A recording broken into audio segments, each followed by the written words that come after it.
Está con nosotros don Jorge Ulloa, candidato a consejero constituyente, que ya lo tenemos en nuestro estudio. Don Jorge, ¿cómo está? Buenos días. César, buenos días, amigos, muy buenos días. A los televidentes, por cierto, muy buenos días.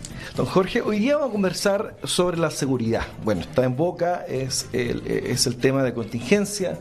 Hoy día Chile está, lo cierto es que si usted encuesta, bueno, según la encuesta CADEM, hoy día la verdad que solo el 30% del país, en esta encuesta por lo menos, bajo esta muestra que ellos hacen, está preocupado de la nueva Constitución.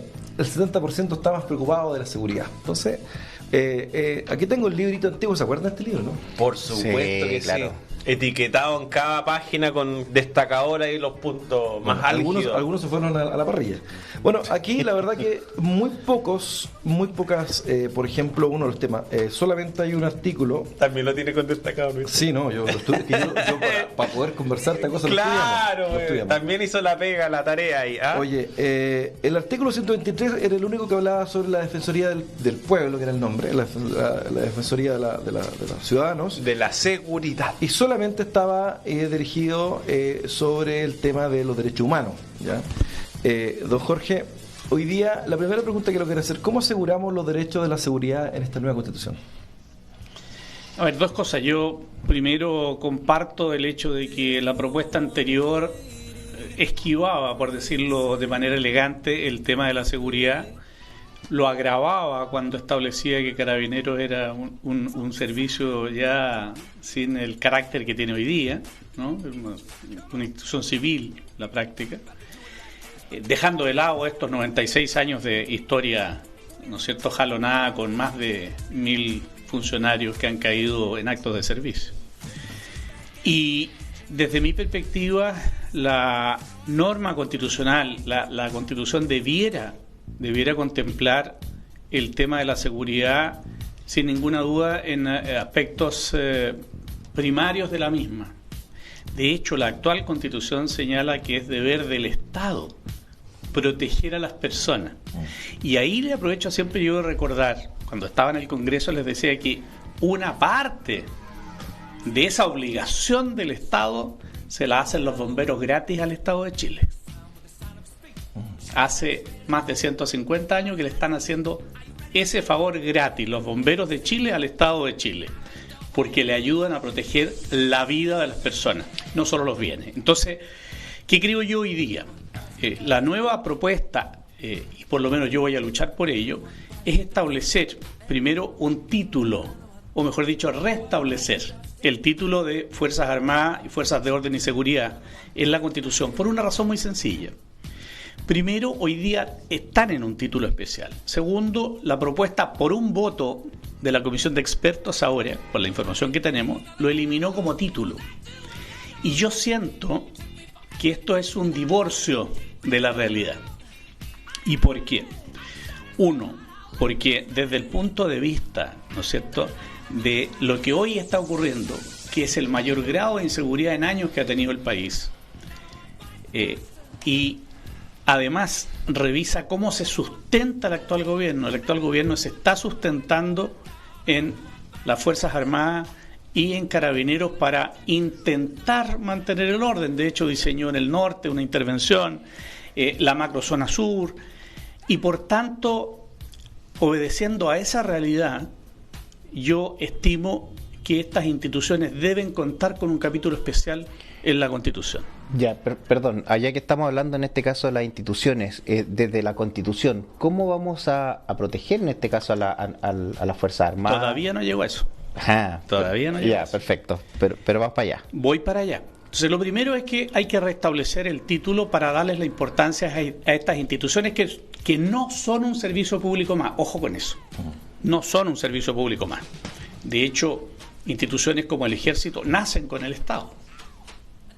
Ahora bien, ¿cómo yo aseguro la redundancia? ¿Cómo le doy seguridad, ¿no es cierto?, a las personas en la Constitución? En primer lugar, estableciendo aquello. En segundo lugar, estableciendo por disposición constitucional, no solo dentro del capítulo de justicia, no solo al Ministerio Público, sino claramente una defensoría de las víctimas. Por lo que hemos señalado siempre, la gente siente que no tiene justicia, porque dice, pero ¿cómo? el Estado le paga el abogado al delincuente, pero ¿quién me paga a mí? ¿Cómo yo presento, verdad, una acción judicial si no tengo dinero? Y por tanto, cuando veo que me están cerrando y me llega una cartita del Ministerio Público me dice, por falta de antecedentes se cierra, ¿no? Y con eso además, ojo, con eso además cumplen y agarran el bono, cumplen los requisitos de meta. Además. Entonces, creo yo que hay que establecer aquello. Y por otro lado, finalmente, ¿no es cierto?, entiendo que también le ofrezco mayor seguridad a los ciudadanos del país y en la Carta Fundamental, al establecer, ¿no es cierto?, los controles cruzados que se establecen en democracia. El actual artículo 52 que establece, ¿no?, la acusación constitucional. De hecho, se establece la acusación constitucional contra el órgano de justicia o los representantes del órgano de justicia, que son los altos magistrados de justicia y el Contralor General de la República. Pero cuando nosotros ahora, hace 20 y tantos años, establecimos el Ministerio Público, ellos no fueron incorporados. Y yo creo que hay que incorporarlos. Y por tanto, para que funcione bien el sistema de controles cruzados, ¿no?, tienen que estar incorporados para que respondan. Porque la gente dice, mire, fui a la Fiscalía y no, por decirlo elegantemente, no me consideraron. Y yo creo que de esa manera, ¿no?, dejando establecido las grandes normas, tendría necesariamente el legislador posteriormente que bajar para ofrecerle mayor seguridad, en este caso a los ciudadanos. ¿Cómo se le ofrece a un ciudadano seguridad desde la Constitución? Creo que estableciendo las normas muy esenciales, porque no puedes llegar, ¿no es cierto?, a el detalle, porque el detalle va en la ley y posteriormente en los reglamentos. Jorge, disculpa, una consulta. Hoy día las policías hacen el trabajo investigativo, presentan ante la Fiscalía los hechos constitutivos de delito. Finalmente son los fiscales los que dejan en libertad por distintos motivos, pongámoslo elegantemente. ¿Cómo podemos proteger a través de la Defensoría que estamos... que todos en el fondo queremos que haya una igualdad de condiciones, no es ni más ni menos? O sea, hoy día la gratuidad, digamos, para los delincuentes, no para las víctimas. Así es. ¿Cómo desde la Constitución que queremos forjar podemos crear esta igualdad y mejorar esta sensación de inseguridad y por lo demás de que es una puerta giratoria que vuelven a delinquir una y otra vez? ¿Cómo aseguramos desde la Constitución? Aquí tenemos un detalle y que es muy relevante. Primero, la libertad la establecen los jueces. Ojo con eso. El juez, ¿no es cierto?, de garantía, el que dice, mire, en atención a los hechos, la persona queda en prisión, o en atención a los hechos, ¿no es cierto?, queda libre. Ahora, antes de aquello, la investigación la hacen los policías, pero ¿quién la dirige? Y ahí tienes razón. Quien dirige la investigación es el fiscal. Ojo con esto, no siempre los fiscales son investigadores. Ellos son, la verdad, expertos en legislación. Ellos estudiaron para ser abogados y son abogados. No siempre son expertos en investigación. Hay algunos muy buenos que se han dedicado mucho y otros tal vez no tanto. Entonces, ¿dónde está el problema desde mi perspectiva? Yo siento, ¿no?, que primero los fiscales tienen que tener un grado de responsabilidad que hoy día no lo tienen. Así de claro, no hay control, no hay una responsabilidad. No sé qué pasa con el fiscal cuando no hay mérito y listo, se acabó. Pero sin embargo tienen el bono por cumplimiento de mérito. Bueno, está establecido. Por eso que señalo que tiene que haber, desde mi perspectiva, tiene que haber un control. Y ese control, ¿quién tiene que tenerlo? El fiscal nacional y los fiscales regionales, porque finalmente sobre ellos recae la responsabilidad, ¿no es cierto?, de todo el proceso de fiscales que hay en el país. Entonces, si un fiscal está haciendo mal su trabajo, el fiscal regional tiene que saber aquello y tiene que tener claro que si él no supervigila, si él no supervisa el trabajo de su funcionario, va a tener, ¿no es cierto?, y lo van a estar observando y va a ser sujeto de acusación porque no está haciendo su trabajo. Y ojo con esto, solo en el artículo 52 sobre acusaciones constitucionales, numeral 2, letra C, que es el sujeto de acusación constitucional altos magistrados de justicia y Contralor General de la República, tiene una sola causal de acusación, una, que es notable abandono de deberes. Y esa misma debiera ser incorporada para los fiscales. Por supuesto que sí. Jorge, bueno, aquí la gente comenta y todo y hacen preguntas, y una de ellas es, claro, en la época que tú estabas como diputado, esto era tema, bueno, esto viene hace rato ya. Sí, y yo presenté los proyectos. Sí, yo les puedo contar con un poco de no sé si de pena, de lástima, de vergüenza, pero el proyecto yo lo presenté, no sé, 2000, incluso creo que un poco antes del terremoto, cuando me empiezo a dar cuenta que efectivamente, ¿no?, tenemos este descontrol en la Fiscalía. Y está presentado, así que cosa de alguien lo puede ver. Está, no hay ningún inconveniente. Nunca se quiso poner en tabla.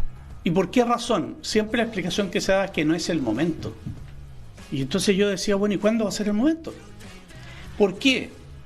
Porque el legislador tenía miedo del control cruzado, pues. ¿Cuál era el miedo del legislador? Resulta que están procesando a uno o a varios parlamentarios. Entonces van a considerar de que esto es un empate. Y decía, pero si no, nosotros tenemos y somos sujetos de control, sí, por parte de los tribunales. Los tribunales tienen todas las facultades, ¿no es cierto?, de no solo fiscalizar, sino que someter a proceso, ¿no?, o imputar a un parlamentario si efectivamente comete delito. Y entonces presenté la reforma constitucional que nunca se atrevieron a verla. Y la presenté muchas veces y me quejé muchas veces. Ahí está. Bueno, en paréntesis, aquí este país es lo único como que no hay médicos procesados, muy pocos políticos procesados, claro, muy poca responsabilidad civil. Lo hablábamos incluso con los directores de los hogares de menores, ¿te acuerdas? Sí, claro. Bueno, sí. ¿Cuántos hogares de menores se han descubierto? No hay ningún ministro procesado, ningún director o directora procesada. Nunca. Cosa que en otros países no ocurre. No, pero además esto partía, Chile era un país que respetaba mucho esta materia hasta hace algunos años, donde la autoridad política final presentaba la renuncia. Bueno, claro, eso se quedó un poco en el pasado. Jorge, hoy día tenemos la ley Retamal, Naín Retamal, ¿correcto? Ya estamos viendo coletazo esta ley, ya estamos viendo que hay por ahí el gobierno quiere presentar una alternativa a esto, ¿cierto?, donde poner el límite. Va a poner, y de hecho presentó lo que es el proyecto de reglas de uso de la fuerza. Sí, la verdad es que es un proyecto que hay que examinar bien. Yo todavía no quiero prejuzgar, pero hay que examinarlo bien yo diría a simple revisión. Hay una colisión, hay una confrontación, hay un enfrentamiento, ¿no?, en un par de artículos entre la ley Naín Retamal y la presentación de las reglas del uso de la fuerza. Ahora, ¿qué es lo que es esto de las reglas del uso de la fuerza, señora, señor? Para que nos entendamos bien, este es un proyecto que lo que busca es decirle al carabinero, al oficial de la PDI y al funcionario del ejército cómo tiene que usar las armas. Ahora, a mí me parece muy bien esto desde el punto de vista teórico, pero hay que estar en una emergencia, pues. Claro. Hay que estar en una emergencia donde yo no puedo hacer una estimación, ¿no es cierto?, tan larga, ¿no?, para ver si respondo con el revólver o voy a buscar la UCI. Yo creo que ese es un tema central. Hoy día bueno, los expertos, de hecho por ahí no voy a decir el nombre, solamente voy a decir el apellido, una persona que trabaja en la radio amiga, apellido Muchati. Hasta él dice que esto es borrar con el codo lo que se escribió con la mano bajo la ley Naín Retamal.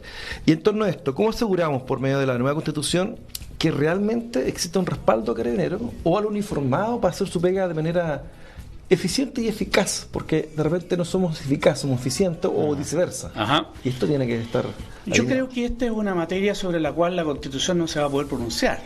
Esta es una materia del legislador. Perfecto. Es una materia del legislador, o sea, está un peldaño más abajo y después más abajo todavía va a ser materia de reglamento. ¿Cómo se usa el arma? ¿Cuándo se desenfunda? ¿Cómo se debe portar? ¿Debo portarla exhibiéndola? Pero esas son materias reglamentarias incluso. desde el punto de vista de la nueva Constitución, ¿existe otra forma de apoyar hoy día la Institución? Sí, claro.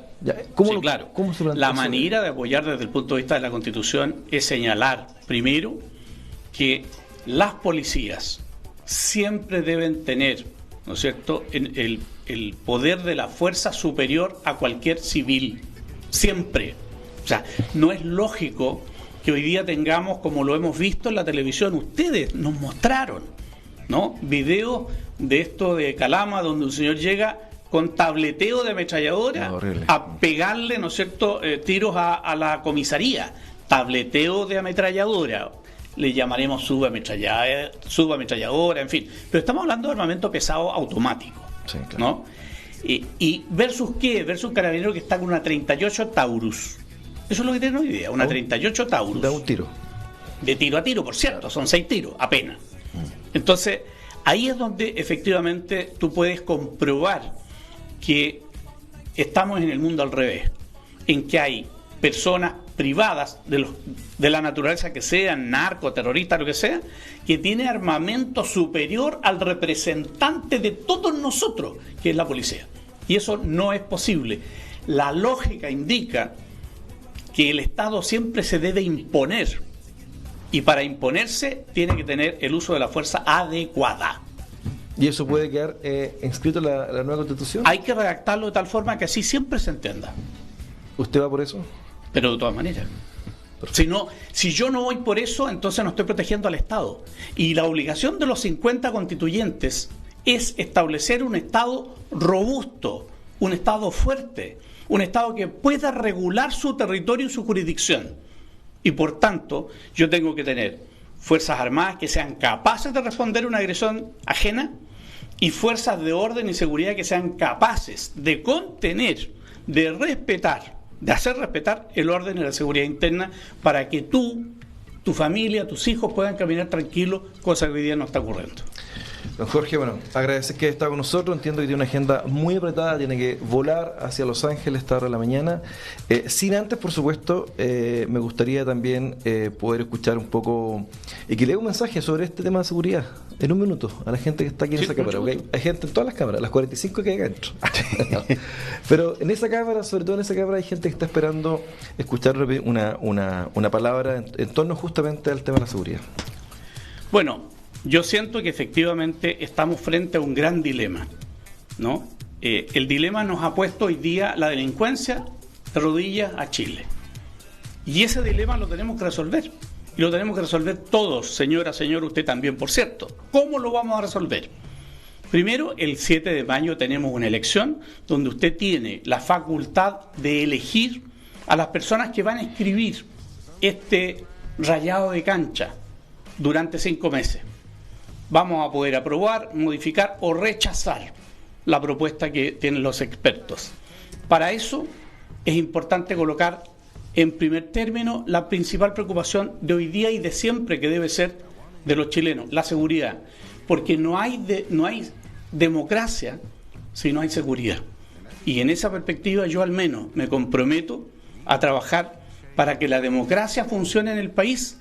Pero para que ella funcione, yo tengo que entregarle a usted y a todos los compatriotas la seguridad necesaria para que pueda darse un proceso democrático que nos permita avanzar y desarrollarnos no solo económicamente, sino que también social y culturalmente. Don Jorge, agradecido de estar con nosotros, muchas gracias por sus palabras. Gracias a ustedes. Bueno, yo creo que, y lo hemos conversado fuera del micrófono, creo que una ley que a nosotros nos proteja, porque una defensoría hoy día no existe, en esta antigua propuesta no había prácticamente. No había todo menos la defensoría de la ciudadanía. ¿Ya? Esperar de que está defendiendo los derechos vulnerables de los pobres delincuentes. Claro. No, pero esta oportunidad de esperar que esto sí sea, usted como y todos los que hoy día se están postulando, ya tendremos aquí a Astre también. Nosotros somos comunicadores y absorbemos opiniones de la gente y tratamos de transmitir esto a los que hoy día nos visitan, y tenemos la obligación de comentar de que hoy día lo que necesitamos en Chile es que la nueva Constitución quede redactado y asegurado, ¿cierto?, la defensoría de las víctimas. Así es. Ese es un empeño personal. Que hoy día no existe. Así es. Don Jorge, muchas gracias. Gracias a ustedes.